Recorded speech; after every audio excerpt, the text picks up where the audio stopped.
নামৰ মহিমা হেন শুনি ধনঞ্জয় মিলিল মনত মহা পৰম বিস্ময় ৰাম আশ্চৰ্যটো আশ্চৰ্য কৈতো ন তো শুনি বসন্ত কৃষ্ণ কতো খনে মনে গুণী যিটো নাম মহিমা কহিলা কৃপাময় শুনি মনে মহামূৰ মিলিল সংশয় ৰাম শ্ৰীকৃষ্ণ শংকৰ সদা শিৱ সনাতন কৰি ঈশ্বৰ মূৰ শংকা নিবাৰণ কৃষ্ণ। সেই যে মানে বহু কোটি কোটি কিছুমান প্ৰভু ভগৱন্তৰ নামে মানে নাশ কৰে।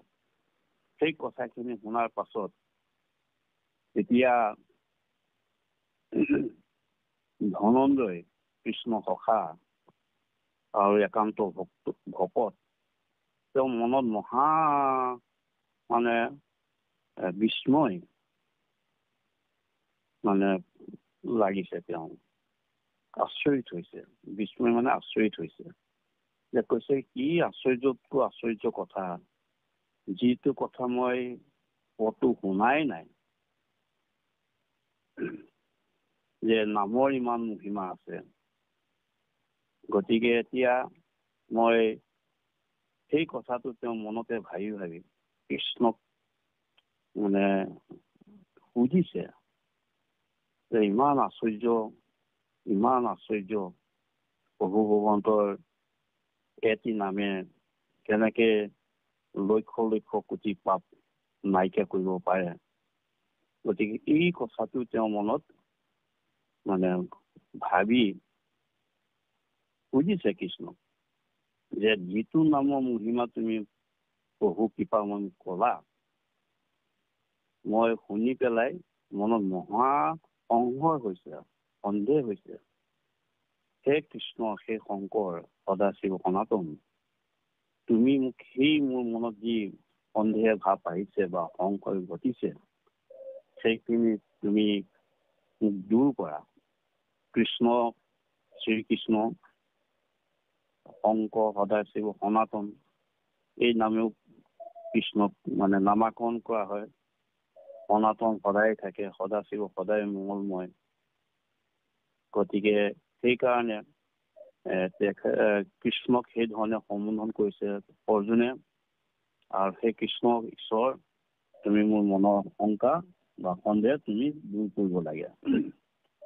এতিয়া সেই কথাখিনিকে ক'বলৈ গৈছে, ৰাম তুমি সুহৃদ জগতৰ পিতা মাতা, তুমি বিনা নাই আৰু পৰিছে দদাতা।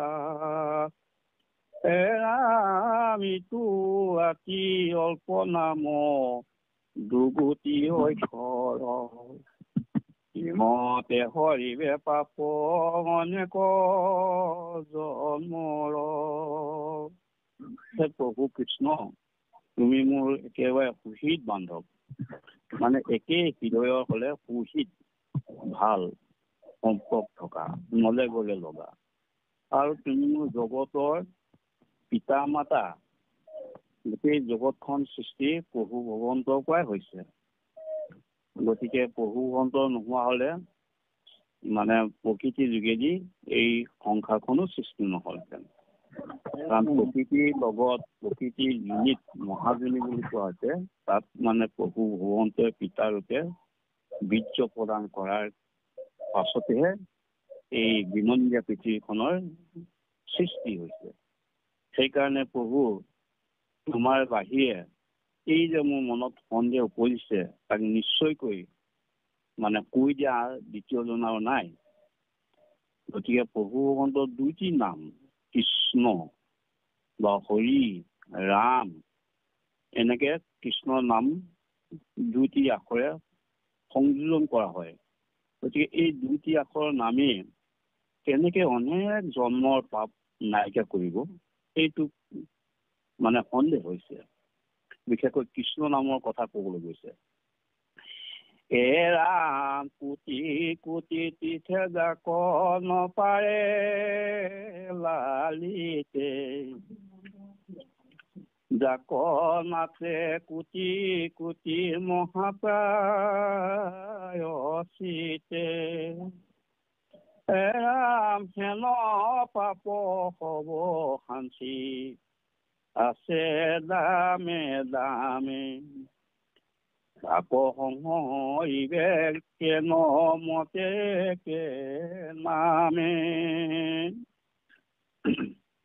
এই যে কোটি কোটি তীৰ্থ আছে, যিসকলে এই পাপৰ কথাই কৈ আছে, তাক মানে লালন কৰিব নোৱাৰে, মানে নাইকিয়া কৰিব নোৱাৰে। আৰু যি কোটি কোটি প্ৰায়শ্চিত্তৰ ব্যৱস্থা আছে, সেইবিলাকে দেখিয়েই নাপায়গে সেই পাপ নাইকিয়া কৰিবৰ কাৰণে। গতিকে এনেকুৱা ভাৱবিলাক মানে দম কৰি পেলাই সাঁচি ৰখা হৈছে, মানে চামে চামে দমে দমে। আমাৰ বস্তু বহুত মানে এটা গুদামত হ'লে দমে দমে সাঁচি থোৱা বুলি কয়, তেনেকুৱা আমাৰ অন্তৰত এইবিলাক ধাপে ধাপে বা চামে চামে সঞ্চয় হৈ আহি আছে। গতিকে এক নামেনো কেনেকে সি মহা পাপ মানে অনেক জন্মৰ পাপ সংহৰিবে, মানে নাইকিয়া কৰিব পাৰিব। ৰামিতো নাম মহিমা শুনন্তে বিপৰীত, নমানিবে পুতকি পণ্ডিতে কদাচিত, ৰাম দিও পৰিছেদ দেৱ স্থিৰ কবুধি, শুনি সমিধান দিনা মাধৱে সম্বুধি।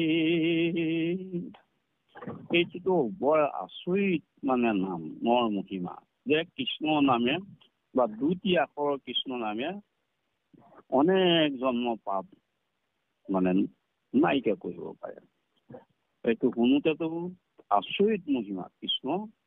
গতিকে যিসকল কুতৰ্কী পণ্ডিত আছে, যিসকলে তৰ্ক কৰে, যিসকলে ঈশ্বৰক বিশ্বাস নকৰে, ঈশ্বৰৰ মহিমা মানিব নিবিচাৰে, সেইবিলাক হৈছে কুতৰ্কী পণ্ডিত। তেওঁলোকে নামানিব এই কথাটো, যে ইমান অনেক জন্মৰ পাপ খণ্ডন কৰিব পাৰে, এই কথাটো তেওঁলোকে নামানিব। হে প্ৰভু, সেইকাৰণে তুমি এইটো নিশ্চিতভাৱে মানে আমাক ইয়াতে সিদ্ধান্ত দিয়া, যাতে মোৰ অস্থিৰ হৈ থকা মনটো মানে স্থিৰ হয়।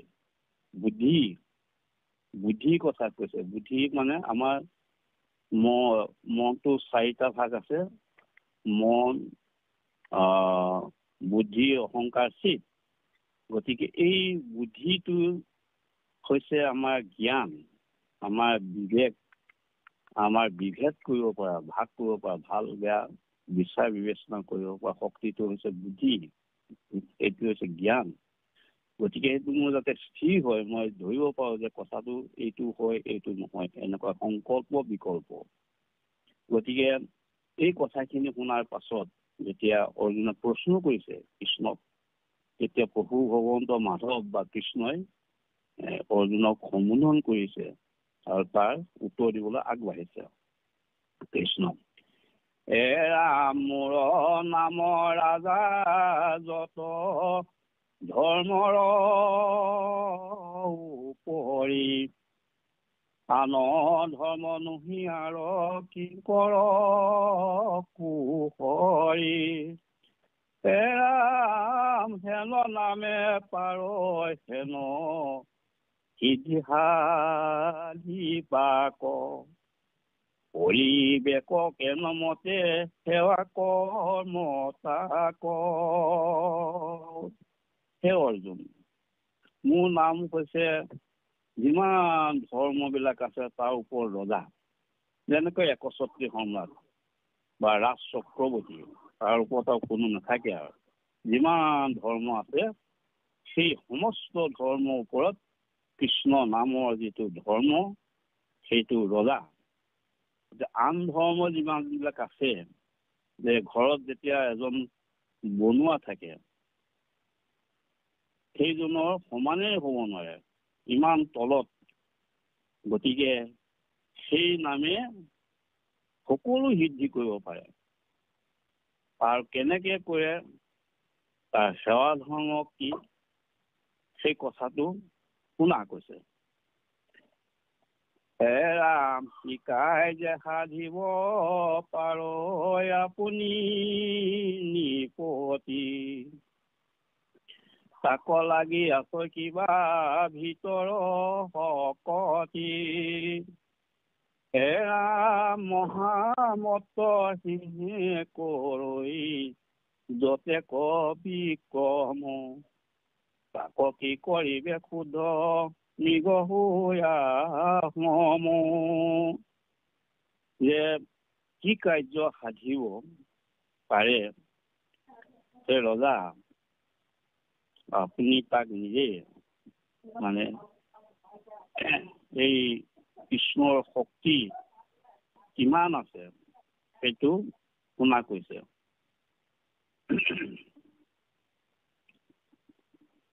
যে এতিয়া মহামত্ত এটা সিংহই যিমান মানে শক্তি আছে, বিকট মানে শক্তি আছে, তাৰ সমান এটা ক্ষুদ্ৰ মৃগ বা শহাপহু সেইটো সমান নাই। ৰাম গৰুৰ উৰাকতিয়ে গৰুৰৰ উৰাক পচিনো সিজোৰ, বাসুকীৰ আগে কোন কুদ জলচৰ, ৰাম সূৰ্য দুই আঙনিৰ যতে কন্তৰ, নামৰ কৰ্ম কহি তেহন পতন্তৰ। এতিয়া কৃষ্ণৰ নামৰ যিবিলাক কাৰ্য কথাখিনি বৰ্ণনা কৰি আছে, যে কৃষ্ণৰ নামবিলাক কিমান শক্তি আছে, তাৰ তুলনাত আন ধৰ্মবিলাকে কেনেকে মানে শক্তিহীন, সেই কথাটোকে তুলনা কৰি আছে। যে গৰুৰ পক্ষী, মানে গৰুৰ পক্ষী আমি এতিয়া বুজিব হলে ঈগল চৰাইৰ লগত আমি তুলনা কৰিব পাৰো।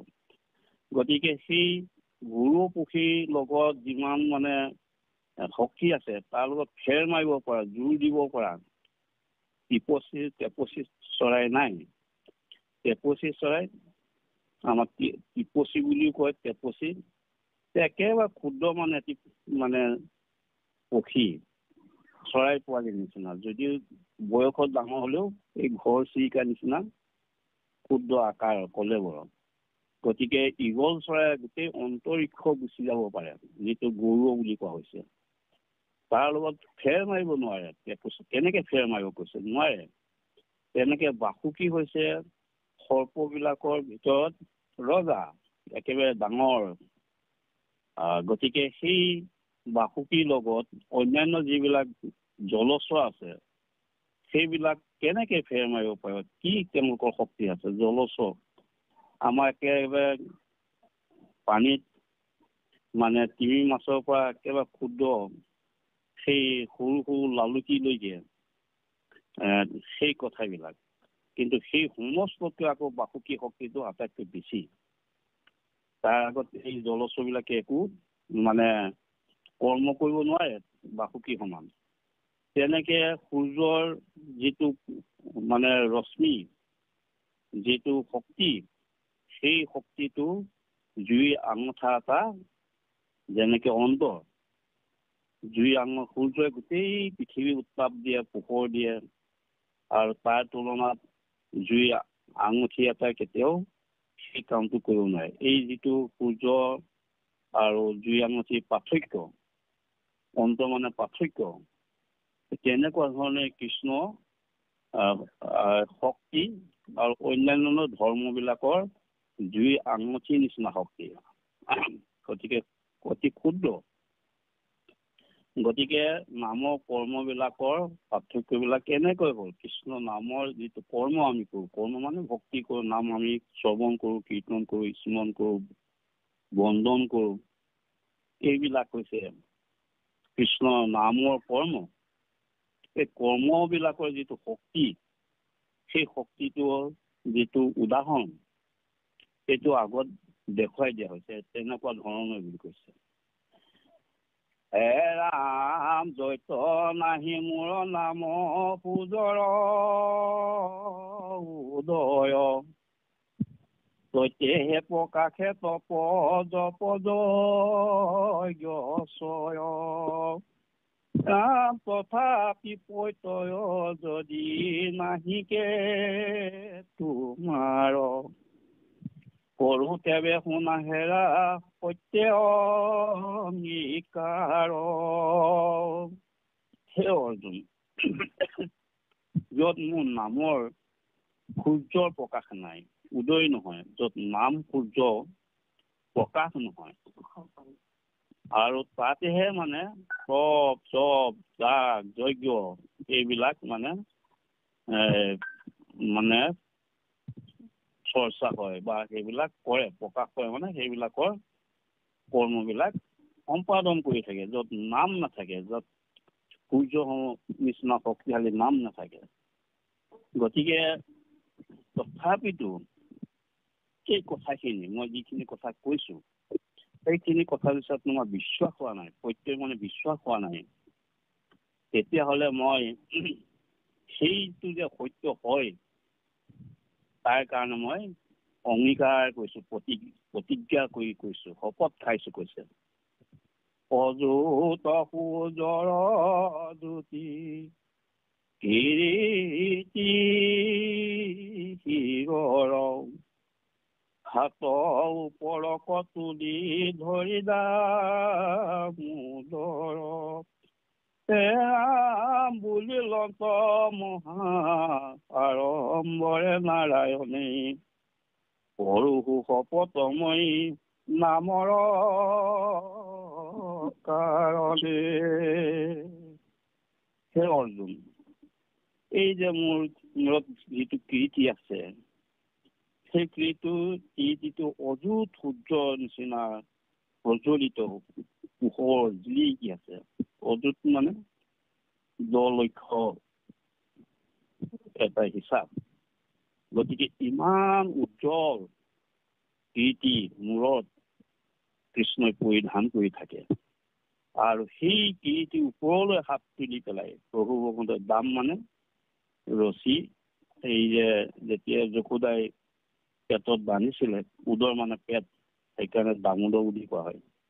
গতিকে সেই দামোদৰ কৃষ্ণই একেবাৰে অযুত সূৰ্যৰ জ্যোতি প্ৰকাশ কৰি থকা মূৰৰ কীৰ্তি ওপৰলৈ হাত ওপৰলৈ তুলি অতি আৰম্ভভাৱে তেওঁ শপত খাই কৈছে, নামৰ কাৰণে শপত খাইছে।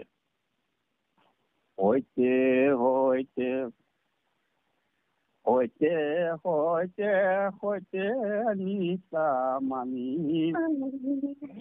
সৈতে সৈতে সৈতে সৈতে বোলো বাণী, কোটি কোটি পাপৰ নামেহে সংসাৰক, নাম বিনে নাহি সখী সংসাৰ তাৰক, দখ সত্য কৰিব দহালো তোমাত, নাখ যায় বাজে বেয়াত নকৰা সন্ধাত, নামৰ মহিমা শুনি খেলা হয় বেমতি, এহি পাপে যাবা ধনঞ্জয় অধোগতি। কৃষ্ণই মানে লোক সত্য খাই শপত খাইছে। আমাৰ এই শপত খোৱাটো মানে সত্য, মানে ঈশ্বৰৰ নামত আমি প্ৰতিজ্ঞা কৰোঁ। ঈশ্বৰে সত্য, সত্যই ঈশ্বৰ। সেইকাৰণে আমি সাক্ষী কৰোঁ কৃষ্ণক, সত্যে সত্যে সত্যে সত্যে সত্যে নিচিনা মানি, সত্যে সত্যে সত্যে সত্যে সত্যে বোলো বাণী। যে এই যে 10 বাৰ ঈশ্বৰৰ নাম লৈ পেলাই, মানে ঈশ্বৰক মানে ওপৰত নিষ্ঠা মানি পেলাই, তেওঁৰ ওপৰত বিশ্বাস ৰাখি পেলাই, শ্ৰদ্ধা ভক্তি কৰি পেলাই মই কৈছে সঁচা কথা কৈছে যে কোটি কোটি পাপৰ সংসাৰ হৈছে নাম। নাম বিনা সখী আৰু সংসাৰ আন নাই। গতিকে 10 বাৰ মই সত্য খাই দহাই দহাই কৈছো, তুমি যদি এইটো বিশ্বাস নকৰা তেতিয়াহ'লে নিজে নাশ হৈ যাবা। গতিকে নামৰ মহিমা যদি শুনি কেনেবাকৈ তোমালোকে হেলা কৰা, তেতিয়াহ'লে এই পাপত ধনঞ্জয় অধোগতি যাবা। গতিকে কৃষ্ণই ভক্তৰ বিশ্বাসৰ কাৰণে নামৰ যে মহিমা অতি প্ৰভাৱশালী, সৰ্বশক্তিমান, সকলো পাপৰ সংসাৰক এই কথাটো প্ৰতিপন্ন কৰিবৰ কাৰণে 10 বাৰ সত্য খাই শপত খাইছে। ৰাম হেন শুনি অৰ্জুন ভলন্ত সচকিত, বইলা হবে শৰীৰকে মতৰো মাঞ্চিত,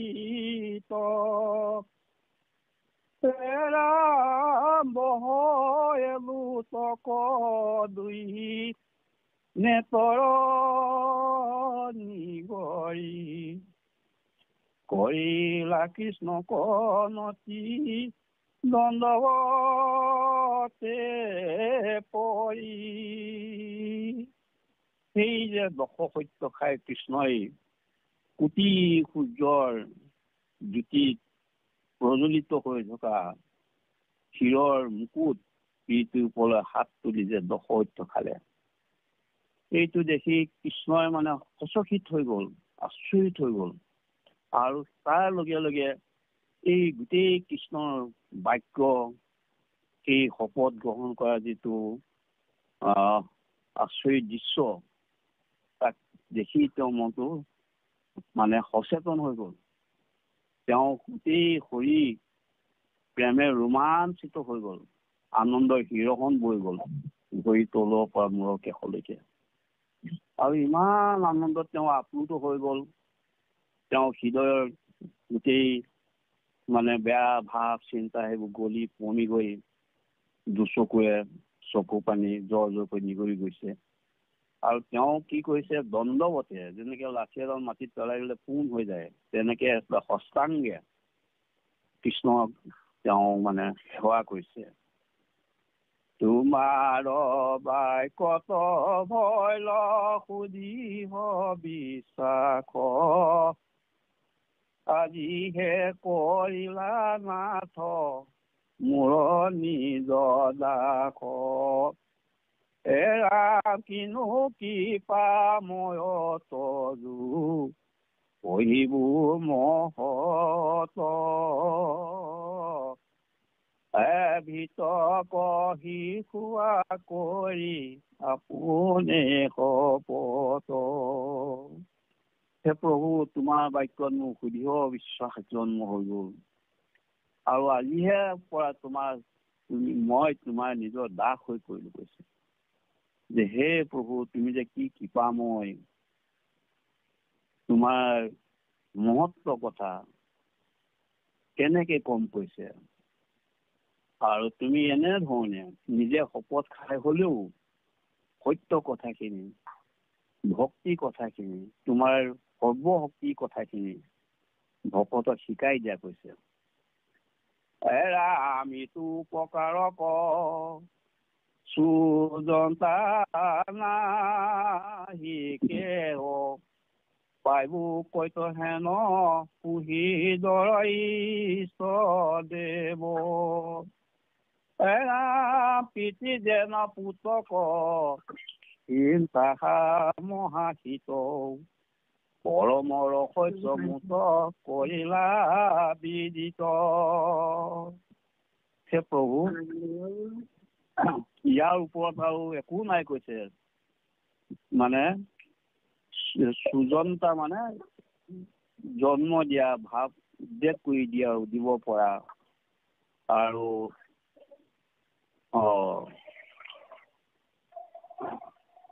গতিকে এনেকুৱা সুহিত বান্ধৱ মোৰ ইষ্টদেৱ, যিজনে মোৰ আৰাধ্য দেৱতা, আৰু মই ক'ত পাম কৈছে। তুমি এতিয়া যেনেকে পিতৃয়ে পুত্ৰ মহাহিত চিন্তা কৰে, আৰু সেই ধৰণে তুমি মোক আজি পৰম ৰহস্য কথাটো জানিবলৈ দিলা কৈছে। আমাৰ ইয়াত পিতৃ পুত্ৰ কথাখিনি জড়িত হৈছে। পিতৃয়ে কেতিয়াও পুত্ৰক বেয়া ভাৱ নাভাবে, সদায় পুত্ৰ সদায় যাতে ভাল হয়, স্বভাৱ চৰিত্ৰ ভাল হয়, পঢ়া মেলা ভাল হয়, ভাল এটা চাকৰি পাওক, সুচৰিত্ৰৱান হওক, আৰু তেনেকে ঈশ্বৰৰ প্ৰতি ভক্তি কৰি যাতে ইহ সংসাৰত কল্যাণ, পৰকালত প্ৰভু ভগৱন্তৰ ওচৰত লৈ পৰম শান্তি যাতে লাভ কৰিব পাৰে, এইটো হৈছে এজন পিতৃ পুত্ৰৰ প্ৰতি মহাহিত চিন্তা। এতিয়া আমাৰ বাস্তৱত ইয়াৰ বিপৰীত হৈছে। পিতাবিলাকে পুত্ৰসকলক কোনো মহাজ্ঞান দিয়াৰ অৱকাশেই নাই। বাপেক ভিতৰত সোমালে পুতেক বাহিৰলৈ ওলায়, পুতেক বাহিৰলৈ ওলালে বাপেক ভিতৰলৈ সোমায়। পোনা-পোনি যোগাযোগ নাই। মাককে কয়, সেই আহিলে নাই, ক'ত যাবহি। পুতেকক তেনেকুৱা ধৰণে আমাৰ পিতৃসকলেও কয়। গতিকে এই ধৰণে আমাৰ পিতা পুত্ৰ সম্বন্ধটো দিনে দিনে আঁতৰি আঁতৰি গৈ কোনোবা কৰবাৰ নিচিনাকে আমাৰ হৈছে। সেইকাৰণে আমাৰ এইবিলাক মহা চিন্তা কৰা কথাবিলাক পুত্ৰসকলক পৰা বিৰত হৈ থকাৰ কাৰণে যুৱ উশৃংখল বা বিভিন্ন ধৰণৰ ঘটনাবিলাক ঘটিবলৈ লৈছে। আৰু ইয়াৰ এটা ভাল উদাহৰণ দিছে, এইটো আপোনাৰ ঋষৱে তেওঁ 100 পুত্ৰক আনি পেলাই সকলোৰে লগত হাসি কৰি পেলাই ধৰ্ম জ্ঞান দিছে। আৰু আমাৰো সেই ধৰণে যদি আমি পুত্ৰসকলক নিজৰ কাষতে বন্ধু হিচাপে বহুৱাই এই সৎ কথাখিনি, দিহা পৰামৰ্শখিনি দিওঁ, কেতিয়াও পুত্ৰসকল বাহিৰলৈ নাযায়। সেইকাৰণে আমি 6 বছৰত গুৰু পৰিচয় দি 12 বছৰত যদি আমি শৰণৰ ব্যৱস্থা লৈ আমাৰ ল'ৰা ছোৱালীবিলাকক লৈ আহিব পাৰোঁ, তেওঁলোক নিশ্চয় একোজন ভাল ব্যক্তিলৈ বা নাগৰিকলৈ পৰিৱৰ্তন হ'ব। ৰাম তোমাৰ প্ৰসাদে ভলো আনন্দ হৃদয়, পশু পুনৰপি প্ৰভু চেদিও সংশয়। ৰাম যিটো কৃষ্ণ নাম ইটো জগতে প্ৰখ্যাত, তাহাৰ মহিমা কিছু নকলা মাত। তেতিয়া কৈছে যে প্ৰভু তোমাৰ যিটো কৃপা, প্ৰসাদ কৃপা, এই কৃপা লাভ কৰি মই হৃদয়ত পৰম আনন্দ পাইছো। আকৌ মোৰ সন্দেহ এটা হৈছে, সেই সন্দেহটো তুমি মই তোমাৰ আগত ক'ব বিচাৰিছো, সুধিব বিচাৰিছো। এই যে কৃষ্ণ নাম হৈছে জগত প্ৰখ্যাত, গতিকে সেই কৃষ্ণ নামৰ মহিমা কথাটো তুমি নকলা বুলিছে মোক। কৃষ্ণ অন্যান্য নামৰ কথাহে ক'লে। সেই নামে কেনেকে লক্ষ্য পুতি পাপ নাইকিয়া কৰে সেইখিনিহে কোৱা হ'ল, কিন্তু কৃষ্ণ নিজৰ নামটো, তোমাৰ নিজৰ নামটো কথাটো মোক নকলা। ৰাম কিবা পাপ কৰিবাক নাহিকে হকত, তাতেহে নকলা কৃষ্ণ নামৰ মহত। ৰাম মোৰ মনে মহা চিন্তা লাগিল মাধৱ, কহিও ইহাৰক হেতু ভকত বান্ধৱ। কি পাপনো কৃষ্ণ নামে হৰণ কৰিব নোৱাৰে, শক্তি নাই। গতিকে সেইকাৰণে মানে কোনো পাপ তোমাৰ কৃষ্ণৰ নামটোৱে কোনো পাপ হয়তো হৰণ কৰিব পৰা শক্তিটো নাই, যাৰ কাৰণে তুমি কৃষ্ণ নামৰ মহিমাৰ কথা মোক কোৱা নাই। গতিকে এতিয়া মোৰতো মহা চিন্তা লাগি গ'ল কৃষ্ণ। গতিকে এই যে মই যিটো সন্দেহ হৈছে, তুমি ইয়াৰ উত্তৰটো মোক কোৱা। তুমি ভকতৰ বান্ধৱ।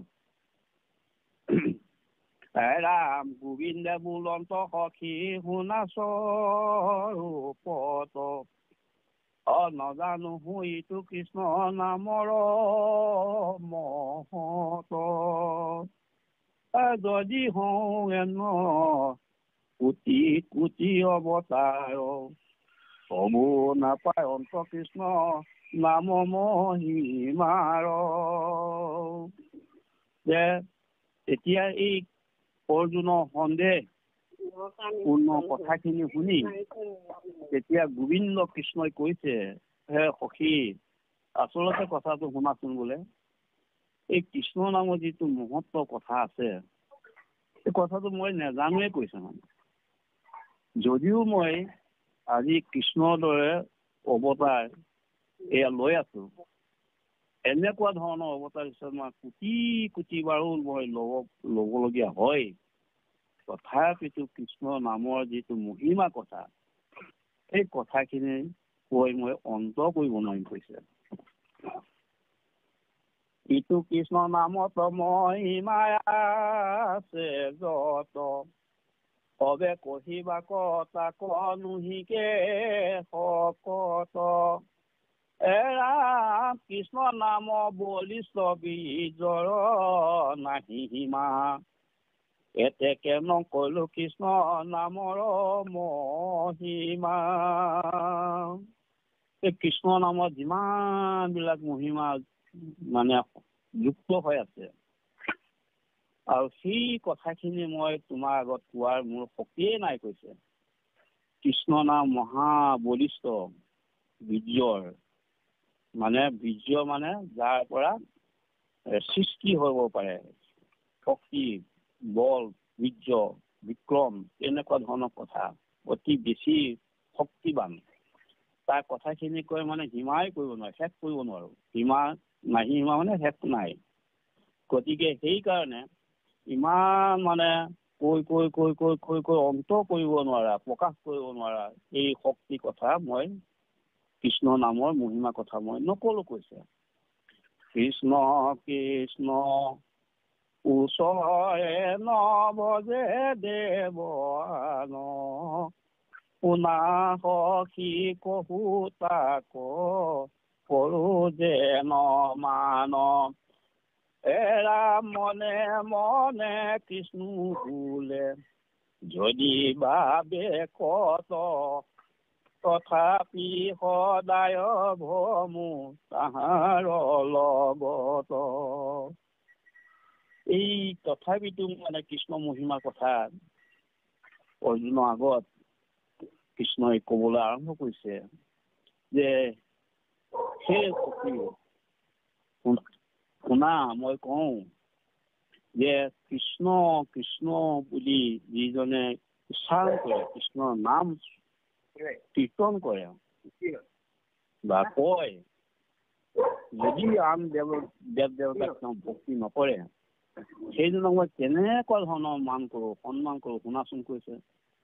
যদি মনে মনে কোনো নুশুনাকৈ মানে কৃষ্ণ যদি কয়, বা যদি চিঞৰি চিঞৰি কয়, সকলোৱে শুনাকৈ কয় কৃষ্ণ কৃষ্ণ, মনতে কোনো নুশুনাকৈ কৃষ্ণ কৃষ্ণ বুলি মনতে ভাবে, তথাপিতো মই সেই ভকতজনৰ পাছত বা লগত সদায় ভ্ৰমণ কৰো কৈছে। ভকতজন যত যাব কৃষ্ণ কৃষ্ণ নাম লৈ মনে মনেও যদি কয় বা চিঞৰি চিঞৰি যদি কয়, সেই ভকতজনৰ লগত মই সদায় মানে ঘূৰি ফুৰো কৈছে। হা কৃষ্ণ কৃষ্ণ বুলি স্মৰয় প্ৰেম ভাৱে, তাৰ পাছে ভমু চক্ৰ ধৰি ভূমি পাৱে, কৃষ্ণ নাম জৰি যেন বান্ধিলে আমাক তাৰ নামত মই ফুৰো মান্য কৰি তাক। যদি প্ৰেম ভাৱে হে কৃষ্ণ বুলি মনতে স্মৰণ কৰে, ভাবি থাকে, তথাপিতো মই তেওঁ মানে পাছে পাছে খোজকাঢ়ি গৈ কোনো ৰথত মই আৰোহণ নকৰাকৈ, গৰুৰ স্কন্ধত মই নাথাকে, মই ভৰি খোজে খোজকাঢ়ি কাঢ়ি সেই শংখ চক্ৰ গদা পদ্ম লৈ সেই ভকতজনক মই ৰক্ষা কৰি থাকো কৈছে। আৰু সেইজনে ভকতজনে কৃষ্ণ নামৰ যিডাল প্ৰেমৰ জৰি মোক মানে বান্ধি দিলে কৈছে। আৰু সেই কাৰণেই সেই ভকতজনৰ নাম লৈ লৈ মই তেওঁক মান্য কৰি থাকো কৈছে। তেওঁ পাছে পাছে মই ঘূৰি ফুৰো কৈছে। কৃষ্ণ নামৰ তেনেকুৱা মহিমা। সেইকাৰণে আমি কৃষ্ণ নাম সদায় ল'বলৈ যত্ন কৰিব লাগে। কৃষ্ণ কৃষ্ণ বোলন্তে শৰীৰৰ ৰোমাঞ্চিত,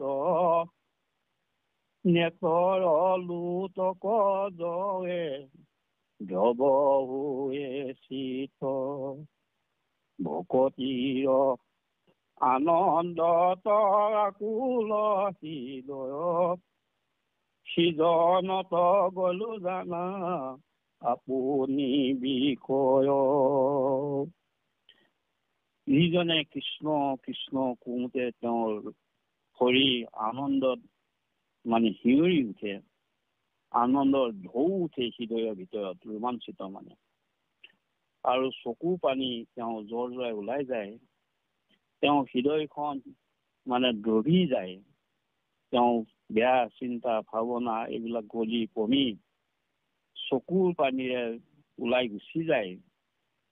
যিজন ভকত আনন্দত আকুল হৈ যায়, হৃদয়খন আকুল হৈ যায়, হে প্ৰভু তোমাক মই কেতিয়া নাম ল'ম, তোমাক মই ক'ত লগ পাম, কেলে তুমি মোক দেখা দিয়া নাই, এই ধৰণৰ আকুল ভাৱে যেতিয়া হৃদয়খন আন্দোলিত হৈ উঠে, ভক্তি আনন্দত তেওঁ যেতিয়া মানে হিল্লোল হৈ উঠে, গতিকে সেইজনৰ ওচৰত মই নিজেই বিক্ৰী গুচি যাওঁ। এতিয়া আমাৰ কৃষ্ণ চৰণত আমি বিক্ৰী যাব লাগে। হে কৃষ্ণ কৃষ্ণ থক কৰা পৰিতান, তনু নাও নাহিকে তনু নাও বুৰি আহে নাহিকে জ্ঞান, নামৰ ধনত দিয়া মোৰে কিনাব নমালি, দাসৰ পাৰে নলোৱা কম নথাকুৱাই, আপুৰ ভলো মই বিষয় বিকলে কৰি উদাহৰণ কৰ চৰণ কমলে। এই কাই বাক্য মন ভকতে বিক্ৰী কৰে কৃষ্ণ চৰণত, কিন্তু ইয়াৰ বিপৰীতে ভকতৰ চৰণত মানে ভকতজনৰ লগত কৃষ্ণ বিক্ৰী হৈ যায়। যদি কৃষ্ণ নাম লৈ লৈ আনন্দত মানে মানে আনন্দিত হ'ব পাৰে, হৃদয় আকুলিত হ'ব পাৰে, আনন্দ সাগৰত যাতে উটি ভাঙি যাব পাৰে, সেইজন ভকতৰ ওচৰত কৃষ্ণই নিজেই বিক্ৰী হৈ যায়। এই কৃষ্ণক আমি কিনিব পৰাকে সেই শক্তিটো আমাৰ ভকতসকলে আৰোহণ কৰিবলৈ যত্ন কৰিলে, কৃষ্ণ যদি আমাৰ লগত থাকে, আমাৰ কিহৰ কি লাগে আৰু চব দিব পাৰিব কৃষ্ণ। হে ৰাম কৃষ্ণ নাম সমছে নামত শ্ৰেষ্ঠতৰ, ভূঞা এক শৰণ মাত যিটো নৰ, কৃষ্ণ কৃষ্ণ মহাকৃষ্ণ বুলিয়া সুমৰৈ, মহা সৰ্বকোটি জনমৰ পাপ হৰৈ। গতিকে সকলো নামৰ ভিতৰত অতিকৈ শ্ৰেষ্ঠ হৈছে কৃষ্ণ নাম। গতিকে যিজনে এখন গ্ৰহণ কৰে, যিজন মানুহে কৃষ্ণৰ চৰণত এখন গ্ৰহণ কৰে, আশ্ৰয় গ্ৰহণ কৰে, আৰু কৃষ্ণ কৃষ্ণ মহাকৃষ্ণ বুলি সদায় মনত স্মৰণ কৰে, সেইজনৰ মহা সৰ্বকোটি জন্মৰ পাপ নাইকিয়া হৈ যায়, হৰণ হৈ যায়। গতিকে মহাসৰ্বটো এটা ভাবিব নোৱাৰা হিচাপ। গতিকে সেইটো মহাসৰ্বকোটি, সেই জন্মৰ তেওঁ মহাসৰ্বকোটি জন্মৰ যিটো পাপ, সেইটো হৰণ হৈ যায়। এইটো ভাবিব নোৱাৰা এটা অংক। গতিকে সেইকাৰণে আমাৰ কৃষ্ণৰ ভক্তি কৰিবলৈ হ'লে এখন লাগিবই শৰণেহে মানে ভকতিৰ বীজ শৰণেহে নিজ প্ৰেমানন্দ তাৰ ফল। গতিকে সেইকাৰণে কৃষ্ণৰ চৰণৰ ভক্তি কৰা মূল কথাটো হ'ল শৰণ। সেইটো কঠীয়া। সেই কঠীয়াটো মানে সিঁচিলে আপুনি প্ৰেম আৰু আনন্দ উপলব্ধি কৰিব পাৰিব। মানে শৰণৰ বিনাই ভকতি কৰয় যেন এৱা ঘটৰ জল। যদি আমি শৰণ নোলোৱাকে ভক্তি কৰোঁ, তেতিয়া আমি যিখিনি কৃষ্ণৰ কথা ভাবোঁ, যাৰ পৰা আমাৰ পুণ্য আৰ্জন হ'ব লাগে, শক্তি আমি পাব লাগে, সেইখিনি সেই মানে সেই কলহত মানে যিটো কেঁচা ধৰণৰ মানে কলহ তাৰ পানী যেনেকৈ জুই জুই নাইকিয়া হয়, আমাৰ অন্তৰত সেই কথাখিনি নৰয় আৰু শক্তিবিলাক নৰয়। গতিকে শক্তিবিলাক নৰয়। সেইকাৰণে আমি শৰণটো আমাৰ মানে পূৰ্ব স্বত্ব। আমি শৰণ নোলোৱাকৈ ভক্তি কৰিব নোৱাৰোঁ। ইয়াৰ পাছতে আমি ভজন ল'ব লাগিব। এতিয়া শৰণ মানে কেনেকৈ আমাৰ নৰয়, কথাটো কি হ'ল? কথাটো তাৰ তত্ত্বটোনো কি? শৰণ ল'লেহে আমাৰ প্ৰেম আনন্দৰ সৃষ্টি হ'ব পাৰে, আৰু শৰণ ল'লেহে আমাৰ ভকতি কথাখিনি হৃদয়ত ক্ৰিয়া কৰিব পাৰে। তাৰ তত্ত্বটো হৈছে এইটোৱেই যে আমি যেতিয়া শৰণ লওঁ, তেতিয়া আমাৰ যিটো ইন্দ্ৰিয়বিলাক সংযত হোৱাৰ আমি উপদেশ পাওঁ। গতিকে শৰণ লোৱাৰ লগে লগে আমাৰ ইন্দ্ৰিয় সংযত কৰিবলৈ আমি সক্ষম হ'ব পাৰোঁ। আৰু শৰণ ল'লে আমাৰ বিবেকটো উদ্বেগ হয়, মানে বিবেকটো জাগৃত হয়। বিবেক মানে বিভেদ মানে পাৰ্থক্য। কি পাৰ্থক্য? এইটো ভাল, এইটো বেয়া। যেতিয়া তাত এটা বেয়াখিনি বৰ্জন আৰু ভালখিনি গ্ৰহণ, এইটো মানে শৰণৰ নিয়ম। গতিকে যেতিয়া আমাৰ অন্তৰত কাম, ক্ৰোধ, লোভ, মোহ, দম্ভ, দ্বেষ, মাৎসৰ্য এইবিলাক বেয়া বস্তুখিনি যেতিয়া আমি বৰ্জন কৰি দিম, তাৰ পৰিৱৰ্তে আমি মানে ভাল, কুশলময়, মৰম, চেনেহ, দয়া, মমতা, জ্যেষ্ঠজনক সন্মান কৰা, সমজনক সুহিত ভবা, কনিষ্ঠজনক আমি দয়া কৰা, দুখীয়াক দৰিদ্ৰক দয়া কৰা, এইবিলাক হৈছে ভাল কাম। ইয়াত আকৌ খোৱা বোৱাও কথা আছে, যে মাদক দ্ৰব্য বেয়া, দধি দুগ্ধ ঘৃত মধু ভাল। মাদক দ্ৰব্য শৰীৰ মানে আমাৰ চিন্তাটো মানে প্ৰথমতে নাইকিয়া কৰি দিয়ে, চিন্তা শক্তিটো। তাৰপিছত আমাৰ ক্ৰোধে লগ ল'ব, বিভিন্ন বেমাৰ আজাৰে লগ ল'ব, দুৰাৰোগ্য কেঞ্চাৰ নিচিনা ভোগত মানে ভুগি পেলাই অকালতে মৃত্যুবৰণ কৰিব লাগিব। সেইবিলাক বেয়া বস্তু। তাৰ পৰিৱৰ্তে আমি দধি দুগ্ধ ঘৃত মধু খালে আমাৰ শৰীৰ পুষ্টি আৰ্জন হ'ব, সুস্বাস্থ্য হ'ব, নিৰোগী হ'ব, ভাল চিন্তা চৰ্চা কৰিব পাৰিম, ভাল কৰ্ম কৰিব পাৰিম। আমাৰ যেতিয়া ভাল কৰ্ম কৰিম, চিন্তা চৰ্চা কৰি শুদ্ধভাৱে আমাৰ টকা পইচা আৰ্জন হ'ব, সুখে সন্তোষে আমি এই সংসাৰত চলিব পাৰিম, আৰু কৃষ্ণৰ নাম লৈ আমি বৈকুণ্ঠলৈ গুচি যাব পাৰোঁ। এইটো হৈছে শৰণৰ তত্ত্ব। সেইকাৰণে আমি শৰণটো গ্ৰহণ কৰিব লাগে। ইয়াৰ পাছত আমি ভজন গ্ৰহণ কৰিব লাগে।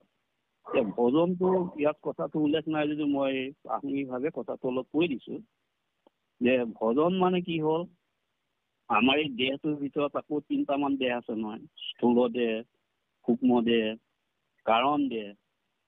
এতিয়া এই আমাৰ দেহাটো থাকিলে বেহা, এই আমাৰ যিটো স্থূল দেহ, আমি চুব পাৰোঁ, দেখি থাকিব পাৰোঁ, এই দেহাটো ভিতৰত মানে কৃষ্ণই আমাৰ হৃদয় কমলত থাকে। জীৱ অংশে তুমি প্ৰৱেশিলা গাঁৱে গাঁৱে। আমাৰ সকলোৱে দেহে দেহে আহি দেহৰ ভিতৰত হৃদয় কমলত প্ৰভু ভগৱন্ত আছে। এইটো হৃদয়টো প্ৰভু ভগৱন্ত গৃহ। যেনেকুৱা আমাৰ নিজৰ গৃহটো পৰিষ্কাৰ পৰিচ্ছন্ন কৰি ৰাখিব লাগে, বাসযোগ্য কৰি ৰাখিব লাগে, তেনেকৈ আমাৰ দেহটো আমাৰ নিৰোগী, আৰু যিখিনি সাত্বিক খাদ্য, যিখিনিৰ পৰা আমাৰ কোনো দুৰ্গন্ধ নহয়, কোনো বেয়া মানে পৰিৱেশ সৃষ্টি নহয়। সেই তেনেকুৱা ধৰণৰ শয়ন, ভোজন, কথন, ভ্ৰমণ, খাৱন, এই সমস্তখিনি আমাৰ এটা নিয়মত আহিলে আমাৰ এই স্থূল দেহটো সুস্থ সবল আৰু নিৰোগী হৈ থাকিব। এতিয়া আমাৰ দেহাটো যেতিয়া সুস্থ সবল নিৰোগী হ'ব থাকিব, তেতিয়া আমি বেহাব পাৰিম, আমি সাধন কৰিব পাৰিম, আমি ভালৰ ফালে যাবৰ কাৰণে যত্ন কৰিব পাৰিম যদি দেহাটো থাকে। তাৰ বিপৰীতে যেতিয়া ৰোগীয়া হয়, তেতিয়াহ'লে বিচনাত শুই থাকোঁতে জীৱনটো এনেই পাৰ হৈ যাব, দিন ৰাতি কেতিয়া গ'ল আমি ক'ব নোৱাৰি থাকিম। সেইকাৰণে প্ৰথম কথা হ'ল কি, দেহাটো আমাৰ স্থূল দেহটো মানে সুস্থ সবল নিৰোগী কৰি ৰাখিব লাগে। সেইকাৰণে আমাৰ সেই সাত্বিক আহাৰ গ্ৰহণ কৰিবলৈ অৰ্জুনক গীতাত কৃষ্ণই কৈ আছে। তাৰপিছত আমাৰ যিটো সূক্ষ্ম দেহ হ'ল, আমাৰ 7টা তত্ত্বই গোট খাই পেলাই এটা ভাৱময় দেহ বা এটা সূক্ষ্ম দেহ হয়। সেই তাত আমাৰ মানে ভাল বেয়া কৰ্মবিলাক খোদিত কৰি থাকে। আমাৰ যেতিয়া মৰণ আহিব, জীৱটো হৃদয়ৰ পৰা ওলাই যাব, তেতিয়া হিচাপ নিকাচ হয়। চন্দ্ৰগুপ্তক মাতি আনি কৃষ্ণই সোধে যে এওঁ কি ভাল কাম কৰিলে, কি বেয়া কাম কৰিলে।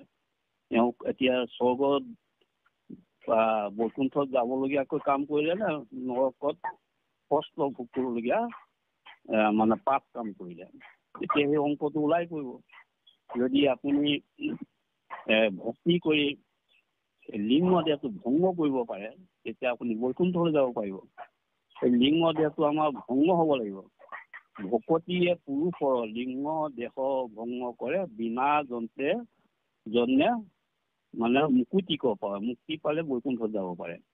গতিকে আমাৰ এই ভিতৰৰ ভাৱময় যিটো দেহটো, এইটো শুদ্ধ কৰি ৰাখিব লাগিব। ভাৱ, চিন্তা, মনন, এই সমস্তখিনি। তাৰপিছত আমাৰ এটা কাৰণ দেহ আছে, জীৱ অংশে প্ৰৱেশী লগা, সেইটো কাৰণ কৃষ্ণ আহি আমাক চৈতন্য কৰি ৰাখিছে।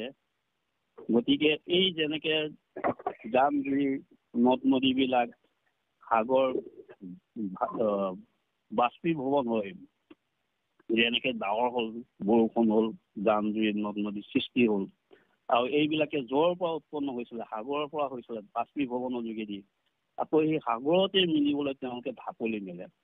আমাৰ কৃষ্ণৰ পৰা আমাৰ আত্মাটো আহিলে, সেই কৃষ্ণৰ পৰ আত্মা সাগৰ সদৃশ, মহাসাগৰ সদৃশ, সেই জীৱন আত্মাটোৱে সেই পৰ আত্মা সাগৰলৈ আমি গতি কৰি তাত বিলীন হৈ যাব লাগে। এইটো হৈছে আমাৰ চিন্তা দেশৰ কথা। এই কথাখিনি আমাৰ ভজন ল'লেহে আমি ভালদৰে হৃদয়ংগম কৰিব পাৰিম। গতিকে আমাৰ দেহ মন চিত শুদ্ধ কৰিবলৈ হ'লে আমাক নাম জপ কৰিবলৈ দিছে, কৃষ্ণৰ ৰূপ মানে ধ্যান কৰিবলৈ দিছে। এতিয়া আমাৰ ভাগৱত আছে কৃষ্ণৰ প্ৰসিদ্ধ নাম বিষ্ণু, কৃষ্ণ, হৰি, ৰাম। এই 4টা সহস্ৰ নামৰ পৰা আনি এই 4টাক প্ৰসিদ্ধ নাম হিচাপে চিহ্নিত কৰিছে। সেই নামটোকে আমাৰ ভজনত জপ কৰিব লাগে। বিষ্ণু কৃষ্ণ একেই, কৃষ্ণ কৃষ্ণই, হৰি ৰাম। গতিকে সেই বিষ্ণুকে কৃষ্ণলৈ লৈ আহি কৃষ্ণ কৃষ্ণ হৰি ৰাম কৰি আমাক নাম অনবৰতে জপ কৰি থাকিব কৈছে, নিৰন্তৰে আমি ভাবি থাকিব লাগে। এইটো তেতিয়া আমাৰ এই যে কৃষ্ণৰ মহিমা কথাবিলাক কৈ আছে, সেইকাৰণে কৈ আছে কথাবিলাক। এই কৃষ্ণ নাম যদি আমি লৈ থাকোঁ, তেতিয়া আমাক এই পৰম গতিটো দিয়াৰ সামৰ্থ্যটো কৃষ্ণ আছে, যিটো কৃষ্ণই নিজেই নাজানে যে কৃষ্ণ নামৰ মহিমা কিমান আছে। সেই শক্তিটো আমি আৰোহণ কৰিব পাৰিম। কৃষ্ণ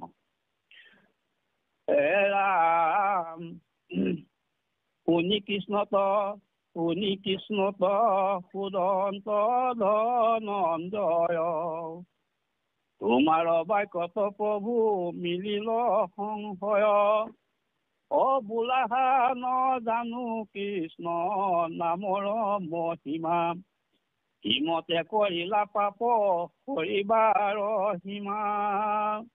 এই যে কৃষ্ণৰ কথাটো শুনি ধনঞ্জয় অৰ্জুনে আকৌ কৈছে, হে প্ৰভু, তোমাৰ কথাখিনি শুনি পেলাই মোৰ আকৌ এটা সন্দেহ উপজিলে নহয়, যে তুমি কৈছিলা যে কৃষ্ণ নামৰ মহিমা কথাটো মই একোৱেই নাজানো, কেনেকে কিমান পাপনো কৰিব পাৰে, তাৰ সীমা মানে পৰিসীমা শেষ কিমান আছে, কিমান দূৰলৈকে কৃষ্ণ নামৰ শব্দটোৱে পাপ সংহাৰ কৰিব পাৰে, নাইকিয়া কৰিব পাৰে। বোলা যদি হওঁ কোটি কোটি অৱতাৰ, প্ৰভু নাপা অন্ত কৃষ্ণ নাম মহিমাৰ, এৰা মহা সৰ্ব কোটি সংখ্যা কহিলা কি সক, শুনি কৃষ্ণ উত্তৰ দিলন্ত অৰ্জুনক। তুমি যে কৈছা কোটি কোটি বা যদি এনেকেই মই অৱতাৰ গ্ৰহণ কৰোঁ, তথাপিতো কৃষ্ণ নামৰ মহিমাৰ কথা মই অন্ত নাপাওঁ। আকৌ কৈছে যে মহা সৰ্বকোটি এটা সংখ্যা কেলে দিলা কৈছে, এইটো সীমাবদ্ধতা হ'ল, অনন্ত হ'ব লাগে, যিটো কোনো সীমাই নাথাকে, মানে সৰ্বকোটি এনেকুৱা এটা সংখ্যা থাকিবই নালাগে। গতিকে এনেকুৱা কথাটো কিয় ক'লা তুমি? সেই কথাটো শুনি কৃষ্ণই অৰ্জুনক উত্তৰ দিছে। কহু নিছে শুনা সখী তুমি প্ৰিয়তৰ, কহিলো প্ৰসিদ্ধ কথা সমছে শাস্ত্ৰৰ, ইটো কৃষ্ণ নামত মহিমা আছে যত, কহিবে নপাৰো সখী মই স্বৰূপত। তেতিয়া কৈছে যে তুমি শুনাচোন বোলে, একেবাৰে মন দি পেলাই সখী, তুমি মোৰ আটাইতকৈ প্ৰিয়, আনতকৈ আনবিলাকতকৈ তুমি মোৰ বেছি প্ৰিয়। গতিকে এই যে মহা সৰ্বকোটি এটা সংখ্যাৰ কথা ক'লো, এইবোৰ শাস্ত্ৰত নিৰ্ণিত আছে, শাস্ত্ৰ প্ৰসিদ্ধ কথা, সেইকাৰণে তোমাক ক'লো। আচলতে কৃষ্ণ নামৰ যিমান মহিমা আছে সেই কথাখিনি মই আচলতে নাজানোৱেই কৈছে, ক'ব নোৱাৰিম কৈছে, কিমান আছে সংখ্যা, মানে অনন্ত, হিচাপ কৰিব নোৱাৰে। কিন্তু এই যে হিচাপ এটা দিলো, এইটো শাস্ত্ৰ প্ৰসিদ্ধ, মানে শাস্ত্ৰত মানে উল্লেখ থকাৰ কাৰণে এই ধৰণে মই কথাটো ক'লো। ৰাম তথাপি ঐক্ষ দুই দেখা কৃষ্ণ নাম, অজাম জয়দপি ঐক্ষৰ দুই দেখা কৃষ্ণ নাম, তথাপি তলৈকো নাহি ইহাৰ উপাম, যতে কপা তেক আছে ব্ৰহ্মাণ্ড ভিতৰে, অবাকো কৰিব পাৰে ভস্ম একেশ্বৰে। যদিও বোলে দুটি আখৰ কৃষ্ণ নাম, কৃষ্ণ কৃষ্ণ দুটি নাম আছে আখৰ, আৰু তথাপিও এই তলৈকত মানে স্বৰ্গ মৰ্ত্য পাতালত এই কৃষ্ণ নামৰ তুলনা কাৰো লগত নহয় কৈছে। উপাম মানে তুলনা। গতিকে যিমান ব্ৰহ্মাণ্ডত পাপ আছে, ব্ৰহ্মাণ্ডৰ ভিতৰত এই সমস্ত পাপ এক নামে, এক বা উচ্চৰে, একেশ্বৰে, মানে কৃষ্ণ বুলি কোৱাৰ লগে লগে, এবাৰ উচ্চাৰণ কৰাৰ লগে লগে সকলো মানে পাপ ভস্ম হৈ যায়, ধূলিসাৎ হৈ যায়, নাইকিয়া হৈ যায়। ৰাম নামৰ বলৰ সখী নাহি পৰিমিত, যেন বজ কৰে প্ৰৱতক সুনিকৃত, মৃগৰ উপৰে যেন সিংহৰ বিক্ৰম, কৃষ্ণ নাম পাতকৰ কালাহান্তক যম। যে নামৰ যিমান বল আছে তাৰ কোনো সীমাই নাই কৈছে। পৰিমিত মানে সীমা, নাহি পৰিমিত, তাৰ কোনো সীমাই নাই। যেনেকে বজ্ৰ পৰ্বতত আঘাত কৰিলে চূৰ্ণীকৃত হৈ যায়, চূৰ্ণৰ নিচিনা গুৰি হৈ যায়, আৰু যেনেকে মানে সিংহই মৃগৰ ওপৰত মানে শক্তি প্ৰদৰ্শন কৰে, ঠিক তেনেকে কৃষ্ণ নামে হৈছে পাতকৰ জমকাল, মানে মৃত্যু, আৰু মানে পাপ নাইকিয়া কৰি পেলাই। কৃষ্ণ নামৰ ইমান শক্তি আছে। ৰাম যাহাৰ বলক মই নাজানো নিশ্চয়, তেওঁ এক শিক্ষা সখী শুনা ধনঞ্জয়, সিহেতু পৰম তুমি ভকত মাত, তাতে হে ৰহস্য কথা প্ৰকাশ তোমাত। যে যদিও মানে কৃষ্ণৰ বল কিমান আছে সেই কথাটো মই নিশ্চয়কৈ নাজানো, তথাপিতো তোমাক মই এটা শিক্ষা দিব বিচাৰিছো, সেই কথাটো তুমি শুনা ধনঞ্জয়। কেলে তোমাক ক'ব বিচাৰিছো, যিহেতু তুমি মোৰ পৰম ভকত, আৰু সেই ভকত হোৱাৰ কাৰণে যিখিনি কোনো কালে কোনেও নজনা কথাখিনি ৰহস্য বুলি ক'লে কোনো কালে কোনো নজনা নুশুনা কথাখিনি তোমাৰ আগত মই প্ৰকাশ কৰি মানে কম। গতিকে কৃষ্ণৰ কথা ক'বলৈ হ'লেও ভকত হ'ব লাগিব। ভকত নহ'লে মানে কৃষ্ণৰ মহিমা ভকতেহে নিশেষভাৱে জানে। গতিকে ভকত নহ'লে কৃষ্ণই কোৱা কথাখিনি তেওঁ বোধ কৰিব নহ'ব বা ক'বও নোৱাৰে। ৰাম কলো যেন যেন কৃষ্ণ নামৰ মহত, আকৌ যিটো জনে জানে সংসাৰ মধ্যত, আমাৰ অধিক সিটো গুৰু সিজন, শিষ্য হৈয়া সেৱা কৰো তাহানে চৰণ। ই ক'লে কথাটো যে কৃষ্ণৰ যি ইমানখিনি যেনেকুৱা ধৰণৰ মহিমাৰ কথা আছিলে, মানে মহৎ মানে বহুত ডাঙৰ শক্তিৰ কথা আছিলে, সেই কথাখিনি যিজনে এই সংসাৰত থাকি জানে, এই যে যিবিলাক সৰ্বকোটি যিবিলাক মানে কিমান কোটি এনেকুৱা পিছাবিলাক দিছে কৃষ্ণ মহিমা কথাবিলাক, এই কথাবিলাক যিজন এই সংসাৰত থাকি যিজনে জানে, সেইজন মানে মোতকৈ অধিক মানে বেছি, সেইজনে মোতকৈ ডাঙৰ, মানে অধিক মানে মোতকৈ ডাঙৰ যিজনে কৃষ্ণ মহিমা কথা জানে। গতিকে সেইজনে মানে মোৰ গুৰু আকৌ কৈছে। গতিকে জগতৰে শিষ্য আমি বুলি মানে স্থানান্তৰত কৈছে কৃষ্ণ। গতিকে মই সেইজনৰ শিষ্য হৈ তেওঁৰ চৰণ সেৱা কৰোঁ। গতিকে ভকত কিমান ওপৰলৈ গুচি গ'ল। গতিকে সেই যিজন কৃষ্ণ গুৰু হ'ব পাৰে, যিজন চৰণত কৃষ্ণই সেৱা কৰিব পাৰে শিষ্য হৈ পেলাই, গতিকে সেই ভকতজন কিমান মহান হ'ব লাগিব। তাকে কৈছে ৰাম শিশিজন প্ৰিয়তম ভকত আমাৰ, তাৰ নাম ললে শুইবে জগত উদ্ধাৰ। ৰাম দেৱতু তীৰ্থটো কৰি শ্ৰেষ্ঠতম, কি কহিব সখীময়ী তাক সম। গতিকে সেইজন মোৰ প্ৰিয় ভকত, সেইজনৰ নাম ল'লে, সেই ভকতজনৰ নাম ল'লে জগত উদ্ধাৰ হৈ যাব পাৰে। আমি যদি প্ৰহ্লাদৰ নাম লওঁ, ধ্ৰুৱৰ নাম লওঁ, এনেকুৱা আমাৰ মহা ভকতৰ ঢেৰ আছে, উল্লেখ আছে।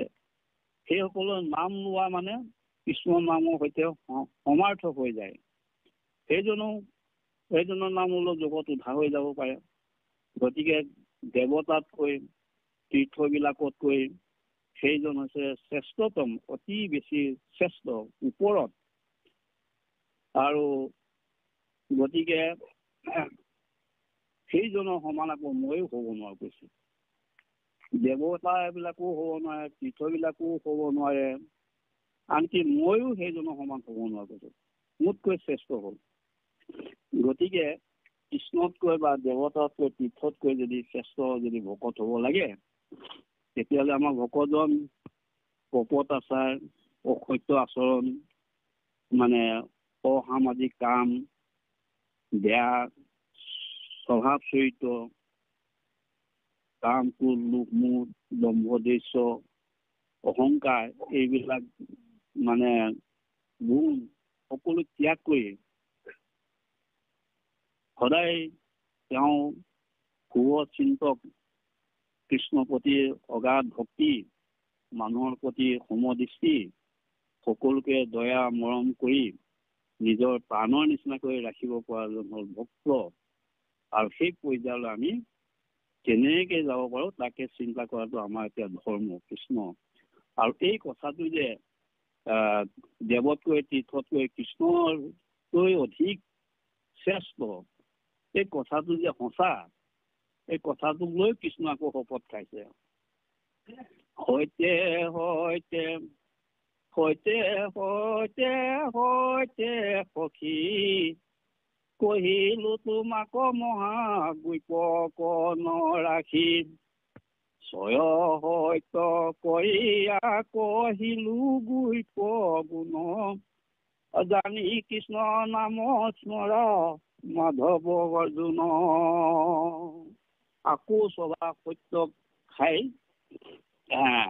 প্ৰভু ভগৱন্তই শপত খাইছে আৰু কৈছে যে মই তোমাক সমস্ত কৰি কোনো গোপন কথা নাৰাখি পেলাই আৰু এই ধৰণে তুমি সদায় কৃষ্ণ নাম স্মৰণ কৰি থাকিবা, তেতিয়া তুমি এই গুণটো আৰোহণ কৰিব পাৰিবা যে কৃষ্ণকৈ মানে শ্ৰেষ্ঠ, দেৱতকৈ তীৰ্থতকৈ শ্ৰেষ্ঠ, এইটো গোপন কথা। এই কথাটোকে মই তোমাক কৈ দিলোঁ কৈছে।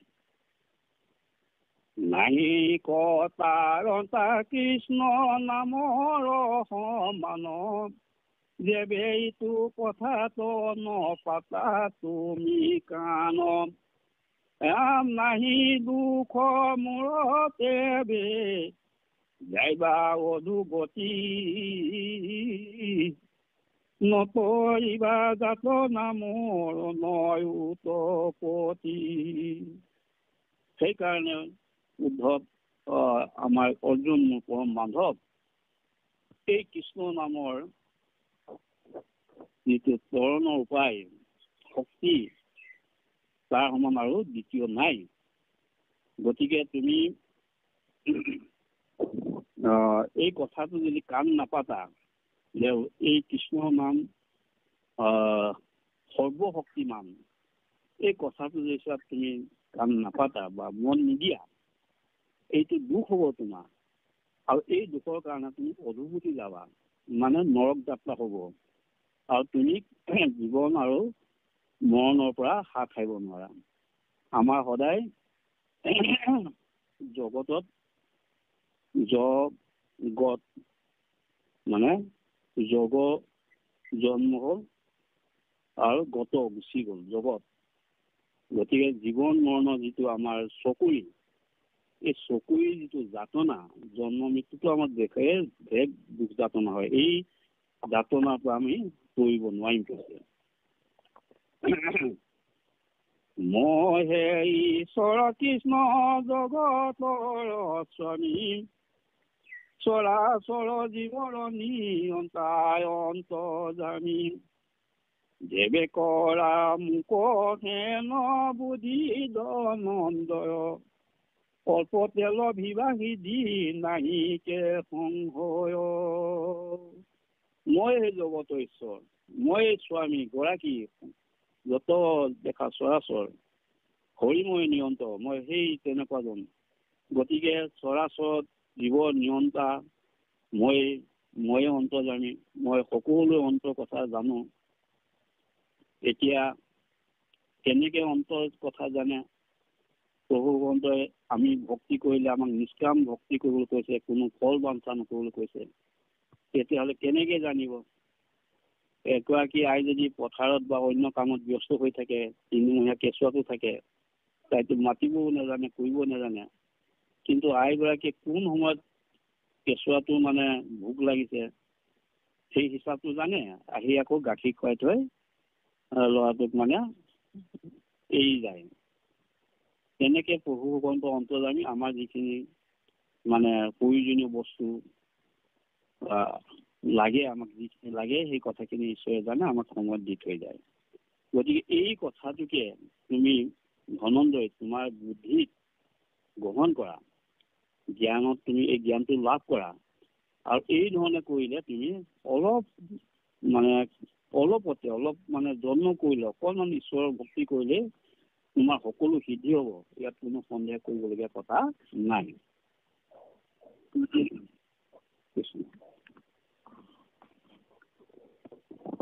ৰাম কৃষ্ণ ৰাম শুনি অৰ্জুনৰ ভয়লা আনন্দ হৃদয়, কৰদূৰে আগত বিনাৱে ধনঞ্জয়, তুমি প্ৰভু যদি জীৱ নিয়ন্তা ঈশ্বৰ, জীউদয়খন নিজৰ ৰূপে দামোদৰ। এই কৃষ্ণৰ কথাখিনি শুনি শুনি অৰ্জুনৰ হৃদয় আনন্দত নাচি উঠিছে। তেওঁ হাতযোৰ কৰি পেলাই কৃষ্ণৰ আগত মানে কি প্ৰাৰ্থনা কৰিছে, হে প্ৰভু, তুমি যদি এই জীৱসকলৰ নিয়ন্তা জীৱকক নিয়ন্ত্ৰণ মানে চলাই দিয়া ঈশ্বৰ হোৱা, তেতিয়াহ'লে তুমি মোক বৰিখন দিয়া, মোক দেখাই দিয়াচোন ক'লে তোমাৰ নিজৰ ওপৰত শংখ চক্ৰ গদা পদ্ম চাৰি হস্ত ধাৰণকাৰী সেই প্ৰভুজনক মোক দেখাই দিয়া কৈছে। হয় হয় হয়, দোহাৰিব পাৰিলে ইমানতে মহাদেৱ কৃষ্ণ কৃষ্ণ কৃষ্ণ কৃষ্ণ। ৰাম শুনি অৰ্জুনৰ বৈলা আনন্দ হৃদয় জোৰে আগত লবি নাৱে ধনঞ্জয়। ৰাম তুমি প্ৰভু যদি জীৱ নিয়ন্তা ঈশ্বৰ দিও দৰিখনৰ নিজ ৰূপে দামোদৰ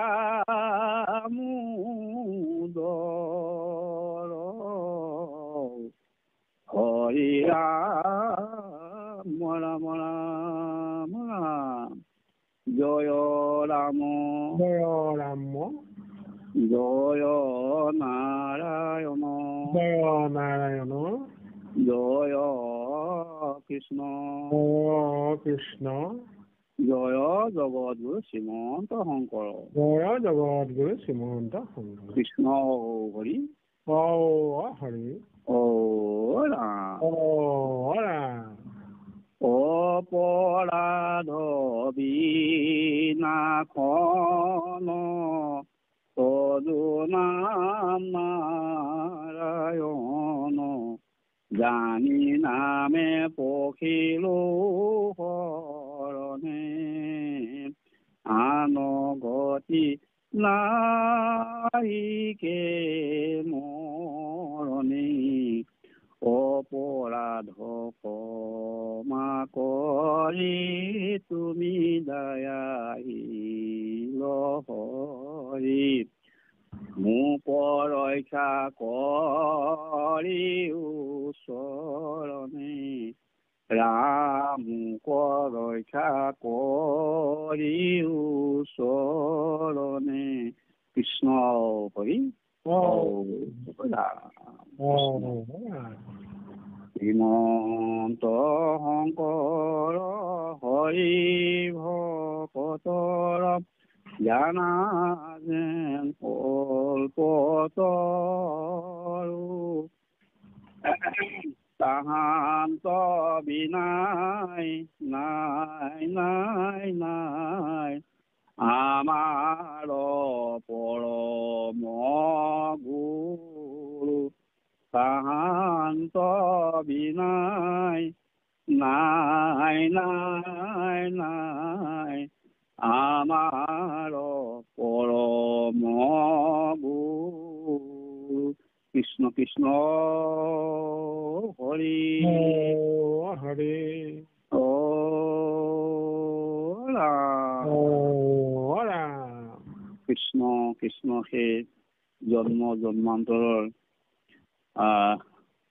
ভকতি প্ৰসাদৰ সমস্ত বাপ আই সমস্ত আমি সমস্তৰে চৰণত সেৱা নিবেদন কৰিছোঁ।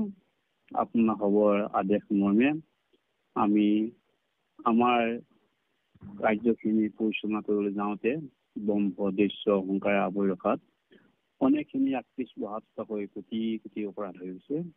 সমস্ত অপৰাধৰ মৈখন বিচাৰি আপোনাৰ খবৰ পাদৰ পদ্ম তলত একনিকামান ক্ষমা ভিক্ষা কৰাৰ লগতে প্ৰভু ভগৱন্ত অভয় দুখানীৰ চৰণত শীষ স্থাপন কৰি মাধৱ পুৰুষৰ এভাগী পৰম পবিত্ৰ অপৰাধ ভঞ্জন বানে এভাগী সেৱা আগবঢ়াই দিয়া হৈছে। কৃষ্ণ কৃষ্ণ কৃষ্ণ কোটি কোটি ঘোৰ অপৰাধনীতে কৰো মই দুৰাশয় হে হৰি মোক দাস হে নমানি